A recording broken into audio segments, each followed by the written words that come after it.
E na vida 2, até que ponto juntar tudo?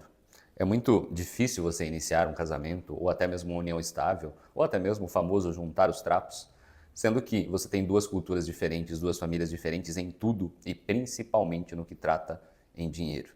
Então, nesse vídeo, a gente vai tratar desse problema inicial já logo depois de você falar o sim perante o juiz de paz, ou até mesmo não necessariamente ter falado sim, mas que já juntou todo mundo, os dois dentro de uma única casa, dentro de um único apartamento.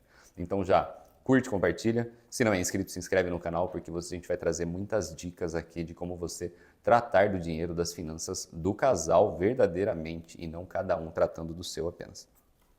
Agora, casamento é sobre união, união de tudo o que existe, seja financeiro, seja união de culturas diferentes, seja união de duas famílias distintas, seja união de duas profissões diferentes e automaticamente haverá atritos, porque são realidades completamente diferentes que estão morando sob o mesmo teto. Quando você pensa na parte financeira, é o principal problema gerado porque você vai ter uma pessoa que era independente e outra pessoa que talvez também seja independente, e ambas têm uma forma de tratar do dinheiro diferente da outra. Poucos brasileiros tratam de finanças enquanto estão namorando, enquanto estão iniciando ainda, se conhecendo um ao outro, porque tem medo de tratar de dinheiro, porque não tem a segurança do que está fazendo com o seu dinheiro e não se sente no direito de tratar isso com a outra pessoa. Mas até onde vale, né? Quando o assunto é dinheiro, até onde vale você juntar ou você conversar quando o assunto é dinheiro? Gente, uma promessa aqui bem clara e objetiva. Cuidado para não fazer promessas que você não possa cumprir. Exemplo, quando a gente casar eu vou comprar um apartamento. Ou quando a gente casar a gente vai fazer uma viagem para o exterior. Cuidado, tudo isso precisa estar na ponta do lápis. Não comece o seu relacionamento já com uma desconfiança, já com uma quebra de confiança do seu parceiro, principalmente do ponto de vista financeiro.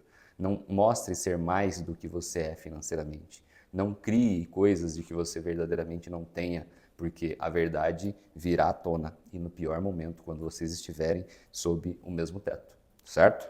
Agora, cuidados também ao você unificar quando você começa o seu relacionamento, porque cada um tem uma cultura diferente, cada um tem uma forma de lidar com o dinheiro.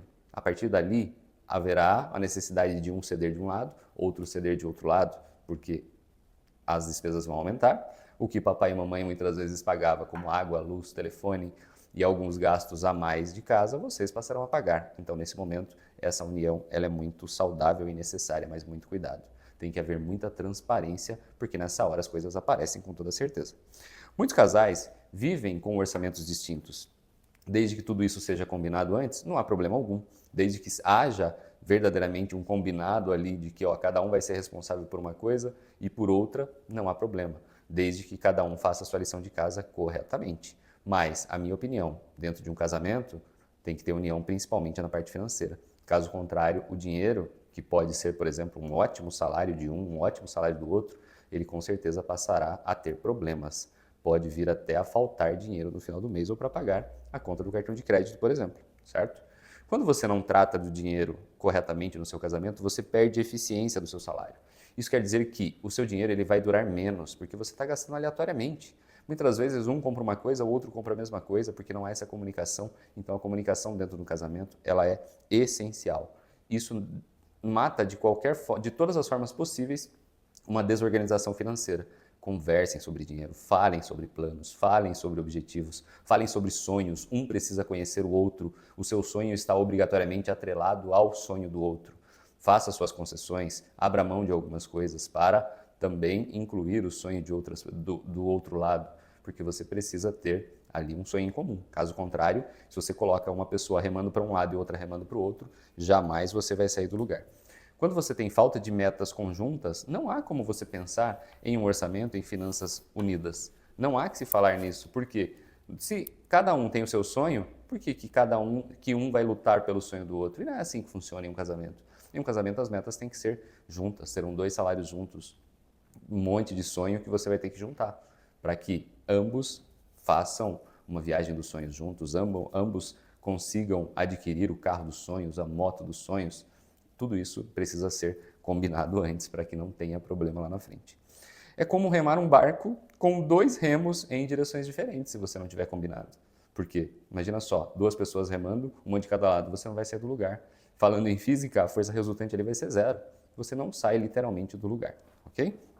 Agora, qual que é a lógica de você ter uma união financeira? Primeiro, o casamento multiplica forças. Aquilo que você tinha apenas um salário, você vai passar a ter 2 salários. Porém, em contrapartida, você terá também 2 visões diferentes sobre dinheiro. Cabe a você ter a maturidade de conversar com seu parceiro, com sua parceira, para ver como que ficarão essas visões e como que essas visões elas podem se entrelaçar literalmente para que você possa ter força no crescimento e não um lutando contra o outro. Agora, quando tudo isso é bem administrado, você pode gerar uma organização que faz com que o dinheiro dure mais, precisa ter clareza de metas, clareza de objetivos. Não tem o porquê um esconder o sonho do outro, não tem o porquê outro esconder o sonho de um. Muito pelo contrário, precisam compartilhar os mesmos sonhos. Até porque essa, com certeza, foi uma das coisas que os uniu, que os levou até o altar. E agora, qual que é a maior conquista? A maior conquista é quando todos remam para o mesmo lado, é um crescimento do patrimônio. E esse crescimento de patrimônio não é resultado da força de um ou da força do outro, mas da união dessas forças. Agora, temos um passo a passo para isso? Podemos até pensar.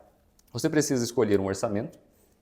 O orçamento normalmente vai ser a soma dos 2 salários e com base nele você vai organizar a sua vida financeira.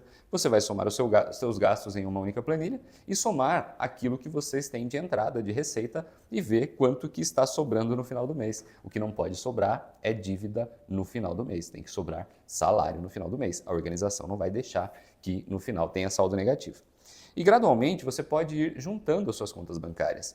Vai ser um pouco moroso? Vai, não precisa ter pressa nisso. Se o propósito já está unido, unir a conta bancária é o menor dos problemas, porque você pode unir as finanças sem sequer unir as contas bancárias, mas se puder unir é muito bom porque você terá a conta do casal, não é a conta de A nem B, é a conta do casal. E claro, você vai ter que ter investimentos, e esses investimentos serão feitos por ambos, não pode ser feito por apenas um, porque vamos supor que um fez o investimento e deu errado, o outro vai cobrar. Quando o outro cobrar as providências, cobrar porque ele fez uma coisa errada, se estavam em comum acordo, não há que se cobrar. Levantem-se juntos, se cobrem juntos. Agora, quando um toma uma decisão aleatória sem o consentimento do outro, se essa decisão der problema, esse casamento também vai ter problema, você pode ter certeza.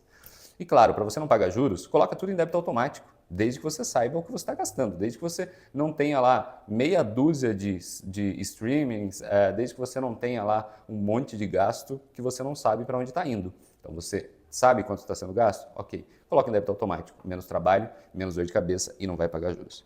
E claro, depois você vai ter que consolidar o cartão de crédito juntos. Por isso que a transparência é essencial nessa fase. Todos precisam estar cientes de todos os gastos que estão ocorrendo dentro de casa. Agora aqui vai um alerta importante, tá? Fazer tudo aos poucos para evitar bagunça com documentos, certo? Então, não faça nada atropelado, nada correndo, não.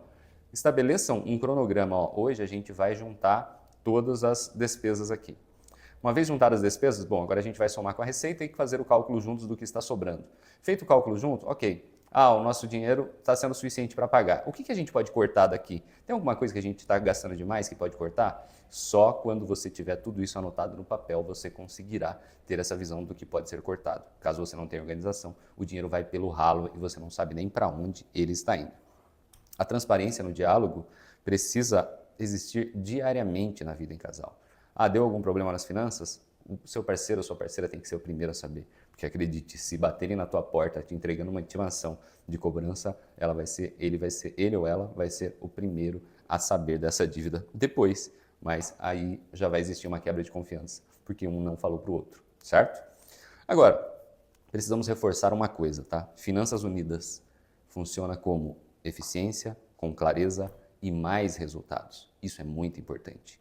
Agora, você quer construir uma riqueza 2? Isso é essencial. Você precisa unir forças. Ninguém conquista nada sozinho. Então basta você dividir os seus sonhos. Tem que dividir também o planejamento, porque o planejamento é responsabilidade de ambos. O casamento é uma sociedade e essa sociedade, para ela ser perene, precisa ter transparência e todos precisam estar remando para o mesmo lado.